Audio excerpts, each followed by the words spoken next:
I guess I see 3 quarterbacks throwing the ball over there. Are we any closer to knowing who you're going with here? Nope, we don't. That's what our brown and gold Saturday, and then next week it will be the Jamboree. And these guys know they're getting evaluated every day. They get handed a grade sheet every day, and it'll take all the way up to game time until we figure out who's going to be the dude pulling the trigger. You know, every year when we cover you guys, I notice that you're a really senior-laden team. I think that's a sign of a program that so there's a lot of competition, and it's hard to really break through until you're a senior sometimes. I mean, what can you tell us about this senior class? They're big. This is last year was the biggest senior class that we've had since I've been here. We had 27 seniors. 11 of those guys got to move on and play college football.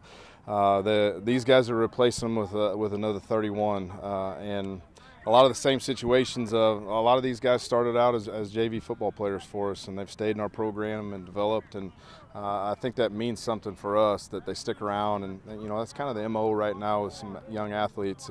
If you're a sophomore and you don't play varsity football, they see you. I'll be back when I'm a junior. But these guys have all stuck it out. It shows. They're a very close-knit group. They're just a fun group to work with, without a doubt. Talk about what it means now to be in this conference. I mean, we're excited to see all you guys in the same conference here. I think players and coaches alike are really excited. Just having the opportunity to play against the competition that we're going to see every week. The COC has an unbelievable amount of talent. Have some unbelievable coaches that have been doing this a lot longer than I have with a lot of success. And just having that challenge every week of you're going to have to get up to play every Friday night or you're going to take an L, you know, I think that means something to us. You know, it drives practice, you know, going forward of how focused we have to be every single day. What went into the medical on first responders and the military night that you guys are going to have against Lebanon there? You know, it's something we've always wanted to do. You know, we have a youth night where we bring our junior high guys in, and you know, some of our flag football kids come out and do a night with us, and it's just something that I've always wanted to do. I think this is only the second time in my 21 years of coaching I haven't had a guy that was a former military guy that's been on our staff.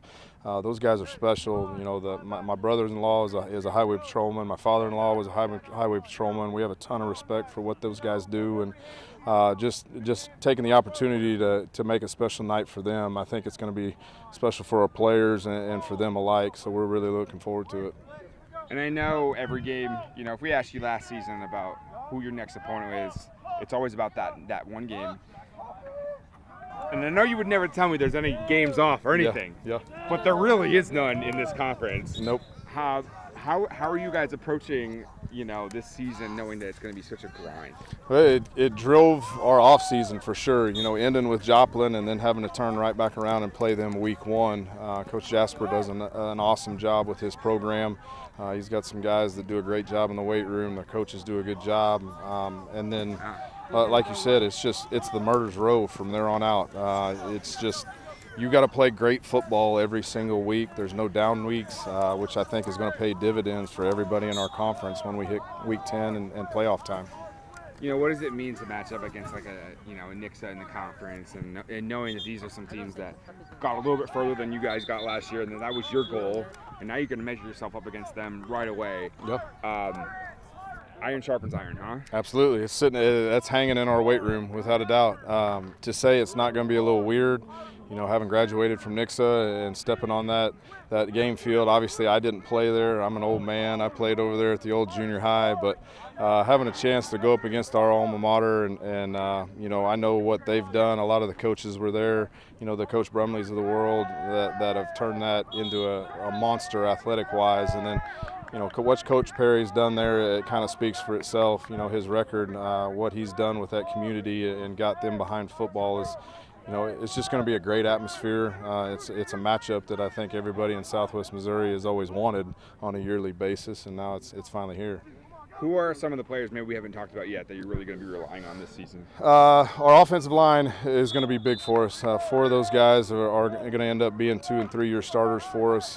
So that gives, you know, with new quarterbacks here, you know, it always gives them some comfortability, having some guys that have some, you know, some experience in front of them. Nick Lapari at running back is going to be a really special player for us. He's a really good baseball player. Levi Phillips in the back half. And then Wes Mayo is the guy that probably sticks out more than anybody over here just because of what he looks like. He played linebacker for us last year at 6'4". He's just a shade over 6'6" now at about 240 pounds. So we've moved him down to defensive end and excited about what he's going to do for us on defense. And what would you say your identity is going to be? Is it pretty similar to years past? What we expect out of a Kickapoo football team? Absolutely. Coach Peterson, our defense coordinator, has done a phenomenal job of holding teams down. Under our goal is to try to keep them under 13 points every week, and he's done a really good job of that, and just playing ball control and being as balanced as we can. We had a special receiver group with Paxton and those guys out there on the edge as well at tight end, and we've got some guys that have waited their chance, and it's an exciting time for sure. Anything I didn't ask you about your team you wanted to mention here? It's just like I said, this is a special group. We got some special parents. We had a young man that lost his mom last Friday that is a sophomore or a junior in our program, and to see our guys rally around him, the parents, they're doing some special things for him this Saturday, and it kind of reiterates what we've built here and the culture that we've built and how special of a place it is to be.